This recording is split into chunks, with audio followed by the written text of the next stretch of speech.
Thank you కరుద్దాం. Manibabu గారిని ఒక నిమిషం మాట్లాడవస్తుంది.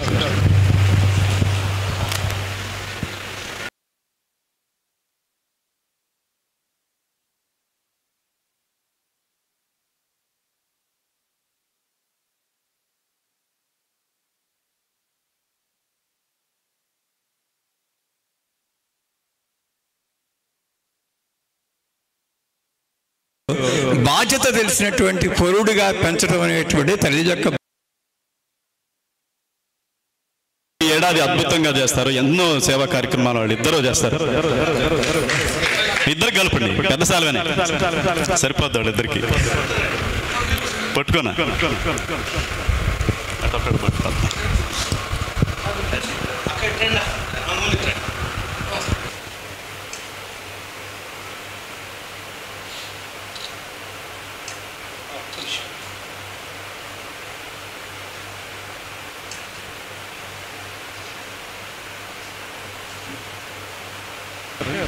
రండి రండి, మీరే లేనిది ఇక్కడ.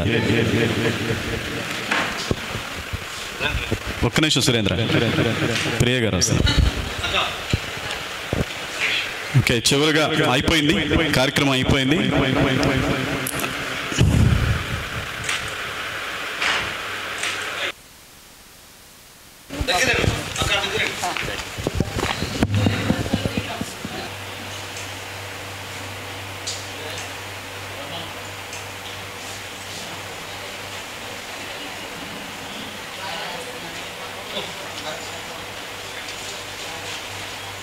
ఇది మేము నరసం ప్రారంభించి దగ్గర 2017లో కదా మనం ప్రారంభించింది. 2017లో ప్రారంభించాం. అంటే ఇప్పటికీ 8 సంవత్సరాల దగ్గర అవుతుంది.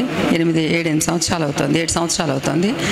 అప్పటి నుంచి ఇప్పటి వరకు కూడా నరసం సాధించినటువంటి అన్ని విజయాల్లో నాకు కుడి చేయిలాగా, రైట్ హ్యాండ్ లాగా ఉండి ఈరోజు మొత్తం రాష్ట్ర వ్యాప్తంగా కూడా నవ్యాంధ్ర రచయితల సంఘం తనదంటూ ఒక అస్తిత్వం నిలబెట్టుకుంది అని చెప్పానంటే అచ్చంగా ఇది ఆంధ్రప్రదేశ్ విడిపోయాక ఏర్పడినటువంటి ఉమెన్ రైటర్స్ ఫోరం అది నిలబెట్టుకుంది అని చెప్పానంటే దానికి నాకు వెన్నుపూసలాగా, రైట్ హ్యాండ్ లాగా నిలబడింది సింహాద్రి జ్యోతిర్మయి.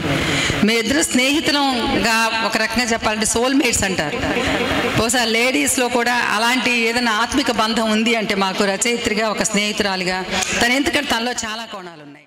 ఈ అమ్మ పాట నేను రాసి 2009లో ఈ ఊరు వచ్చిన కొత్తలో రాశాను ఆ పాట. మేము ఒంగోలు వచ్చింది 2009లో. అప్పుడు రాశాను ఈ పాట. రాసినప్పుడు మేము ఫ్రెండ్స్ అందరం కలిసి ఏదో ట్యూన్లు కట్టుకుని పాడుకుంటూ అట్లాగా చేసాము. తర్వాత శరత్ పరిచయం అయిన తర్వాత ఆ పాటని మొదటిసారి తనకు పెట్టినప్పుడు విన్నాడు. విని అక్క చాలా అద్భుతంగా ఉంది ఈ పాటకి మంచి ట్యూను అది చేసి పాడితే చాలా బాగుంటుంది అని చెప్పి అన్నాడు. నిజానికి ఈ పాట ఈ రూపంగా రావాలని నాకంటే ఎక్కువ శరతే చాలా అనుకున్నాడు, చాలా ప్రయత్నం చేశాడు అనమాట.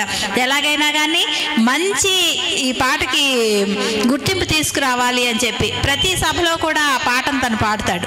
ఏ సభ జరిగినప్పటికీ కూడా అక్క ఈరోజు మీ పాట ఇంతకుముందు అక్క అనేవాడు, ఇప్పుడు నా పొజిషన్ మార్చి అమ్మ అంటున్నాడు. చాలా కాలం అక్క అనేవాడు. నిజంగా శరత్ను చూస్తే అట్లాగే మాకు ఓ చిన్న పిల్లడిని చూసినటువంటి ఫీలింగే వస్తుంది. శరత్ తోటి 20 years నుంచి మంచి అనుబంధం ఉంది. ప్రతి కార్యక్రమంలో కూడా నన్ను ఇన్వాల్వ్ చేస్తూ ఉంటాడు. ఇక్కడ ఉన్న వాళ్ళందరూ కూడా బాగా అందరూ సుపరిచితులు. అందరం కూడా ఈరోజు ఈ మాతృదినోత్సవ శుభాకాంక్షలతోటి మనందరినీ మేడం గారు రాసినటువంటి ఈ పాటని నా చేతుల మీదుగా ఆవిష్కరింపజేయటం చాలా సంతోషంగా ఉంది.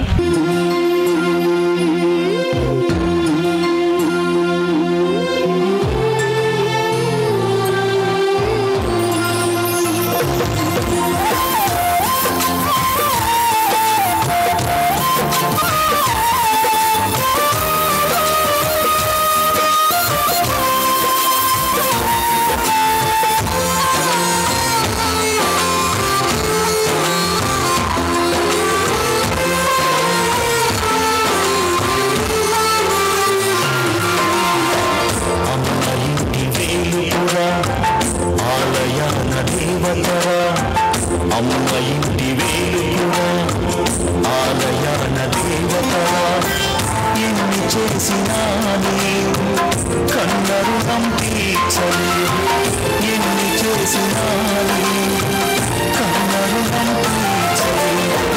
అమ్మ ఇంటి వేలుపుగా ఆలయాల దేవత.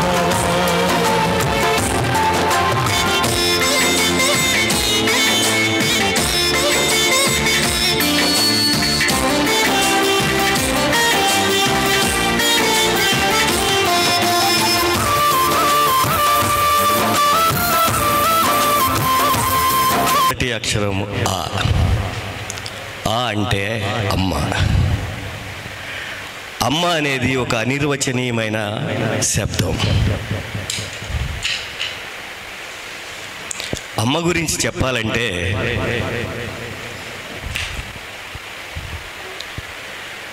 మా అమ్మ గురించి నేను చెప్పాలంటే, నాకు తొలి రూమ్ ఇచ్చింది మా అమ్మ గర్భం. నాకు ఆకలైతే రెస్టారెంట్ అయింది మా అమ్మ స్తన్యం. నా కాలకృత్యాలు తీర్చుకోవటానికి వేదిక అయింది మా అమ్మ ఒడి. ఆ ఒడే నా తొలి బడి. మా అమ్మ నా తొలి గురువు, నా తొలి వైద్యురాలు. అంతేకాకుండా నా మొట్టమొదటి వాహనం మా అమ్మ వీపు. అమ్మతనాన్ని మా అమ్మలో నేను చూడలేకపోయాను. కారణం, నేను పసివాడిని. నా భార్యలో కూడా నేను చూడలేకపోయాను. బాధ్యతలతో అన్ని సమకూరుస్తూ నేను బిజీగా ఉండటం వలన 2 సందర్భాల్లో ప్రసవ వేదన పడుతున్నప్పుడు నేను అక్కడ ఉండలేకపోయాను. కారణం, ఉద్యోగరీత్యా. అయితే నా కూతురు అమ్మైంది ఈ మధ్య.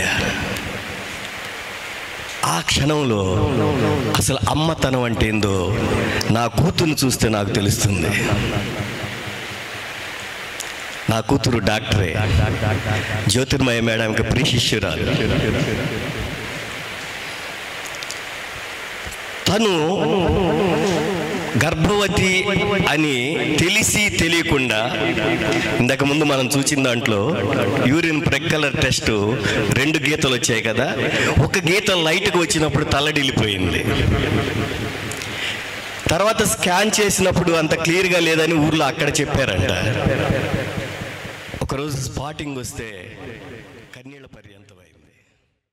ఆవిడ అందరూ అత్త కోడలు అంటే సినిమాలో సూర్యకాంతం, ఇంకా కోడలు అంటే ఇంకా చాలా చాలా క్యారెక్టర్స్ ఉంటారు, వాళ్ళని చెప్పుకుంటారు. కానీ మా మధ్య అలా ఎప్పుడు ఏమీ లేదు. మాది ప్రేమ వివాహం అయినప్పటికీ ఆమె నన్ను చాలా ప్రేమించింది. ఇంటికి వచ్చిన దగ్గర అంటే నేను వర్కింగ్ ఉమెన్ కాబట్టి ఇంటికి రాగానే మనం ఏం కోరుకుంటాం, కొంచెం జాలి కోరుకుంటాం. జాలి చూపిస్తే చాలు, మనకేం మంచినీళ్ళు కూడా ఇవ్వక్కర్లేదని.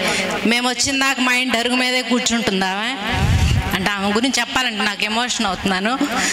నేను వచ్చిన తర్వాత శ్రీదేవి చాలా కష్టపడి వచ్చింది అనే మాట అనిద్ది. అది నాకు ఎంత రిలీఫ్ ఇస్తుందంటే నేను ఆ రోజు ఉదయం చేసిన వర్క్ అంతా మర్చిపోతాను. పైగా నా పిల్లల్ని నేను అసలు సరిగ్గా చూడలేదండి. నేను అసలు మదర్ క్యారెక్టర్కి వాళ్ళకి సూట్ అవ్వను. ఎందుకంటే నేను పిల్లలు 4 నెలల్లోనే ఆమెకి ఇచ్చేసాను. ఇద్దరిని ఇచ్చేసి నేను జాబ్కి వెళ్ళిపోయాను. నేను బయటకు వెళ్ళేటప్పటికి వాళ్ళు నిద్రపోతూ ఉంటారు, లేవరు. మళ్ళీ నేను వర్క్ ముగించుకొని వచ్చేసరికి నిద్రపోతూ ఉంటారు. ఉదయం ఎంత ఫ్రెష్గా ఉంటారో నైట్ అంత ఫ్రెష్గా ఉంటారు. ఈవెన్ బొట్టు పెట్టే దగ్గర కూడా ఆవిడ చాలా కేర్గా పిల్లలకి గుండ్రంగా రాకపోతే ఎన్నిసార్లైనా చెరిపేసిద్ది. ఆ పిల్లల మొహాలను అంత చక్కగా నీట్గా ఉంచిద్ది. వాళ్ళకి ఫుడ్ ఇవ్వడంలో కానీ నేను అసలు ఎప్పుడు అంత కేర్ తీసుకోలేదు. అంటే నేను అంత ధైర్యంగా ఉంటాను. నేను ఫోన్ కూడా చేయను బయటకు వెళ్ళానంటే. నేను ఇంటికి వచ్చే వరకు ఆమె చాలా బాగా నా పిల్లల్ని బాగా చూసుకుంది. ఇంకా మా ఆయన గారి గురించి చెప్పాలంటే ఆమెకి 4 సంవత్సరాలు సర్వీస్ చేశాడు ఈయన. అటువంటి తల్లులు ఓపిక పెట్టుకొని ఓపికగా ఉండే తల్లులు ఎంత కఠినాత్మురాలైన కొడుకుల దగ్గరకు వచ్చేటప్పటికి వాడు త్యాగమూర్తులైపోతారు. సో ఈరోజు మాతృదినోత్సవ సందర్భంగా ఆ త్యాగమూర్తులందరికీ మరొక్కసారి ధన్యవాదాలు తెలియజేస్తూ నేను ఈరోజు ఈ ఇద్దరిని సన్మానించుకోవాలనుకుంటున్నాను. మన కొమ్మి రమణయ్య రాజేశ్వరి గారిని ఎందుకంటే సన్మానం చేసుకుంటున్న వాళ్ళు ఎక్కువ ఎంతో మందికి అనాథలకి అభాగ్యులకి అండదండగా ఉంటూ ప్రతి ఏడాది బాబు వచ్చాడు ఈరోజు అమెరికా నుంచి వచ్చాడు కదా, మీరు వచ్చి రమణయ్య అన్న రాజేశ్వరి గారిని వేదిక మీదకి రావాల్సిందిగా కూర్చుంటాం. వాళ్ళు ఎంతో మందికి సర్వీస్ కార్యక్రమాలు పెళ్లిళ్ళు చేయటం, వికలాంగులకి వాళ్ళందరికీ పెళ్లిళ్ళు చేయటం అనేది నిజంగా గొప్ప విషయం. రాజేశ్వరి గారు మీరు రావాలి, రమణయ్య అన్న రావాలి మీరు ప్లీజ్.